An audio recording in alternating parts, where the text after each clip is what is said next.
Bonjour et bienvenue au rapport de l'USDA pour le mois de décembre. Ce rapport comporte très peu de changements, mais ces changements sont quand même significatifs. Commençons par les États-Unis où l'offre et la demande de maïs est inchangée. Pour le soya, la trituration augmente de 15 millions de boisseaux pour s'établir à un niveau très élevé de 2195 millions de boisseaux. Ce qui fait que les stocks en 2021 baissent du même montant, soit 15 millions de boisseaux, pour atteindre un niveau extrêmement bas de 175 millions de boisseaux, ce qui est le niveau le plus bas depuis 2013-2014. Le prix au producteur du soya augmente de 15 cents par rapport au mois passé pour s'établir à 10,55 $. À l'international maintenant, commençons par le maïs. La production de l'Argentine baisse d'1 million de tonnes pour s'établir à 49 millions de tonnes.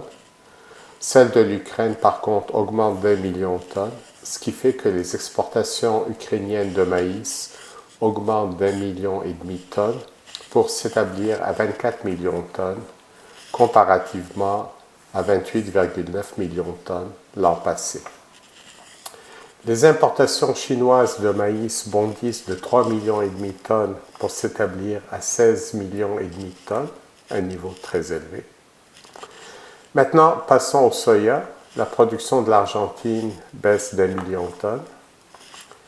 Et pour le blé, la production augmente d'1,5 million de tonnes en Australie.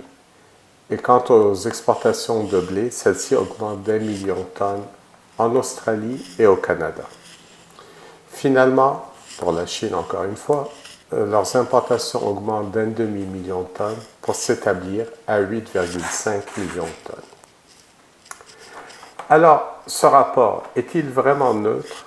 Quand on regarde les chiffres de près, on peut arriver à la conclusion que ce n'est pas vraiment le cas. D'abord, prenons le soya aux États-Unis. Comment les États-Unis peuvent ne pas importer de soya cette année alors que leurs stocks vont baisser à un niveau aussi bas que 175 millions de boisseaux? Passons maintenant à la Chine.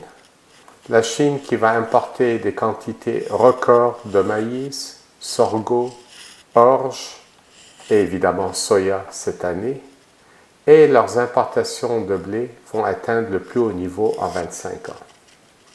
Ce sont des éléments à considérer et à garder à l'esprit par rapport à ce qui pourrait découler dans les prochaines semaines. Merci, voici ce qui conclut notre rapport pour le mois de décembre. Au plaisir de vous retrouver en 2021.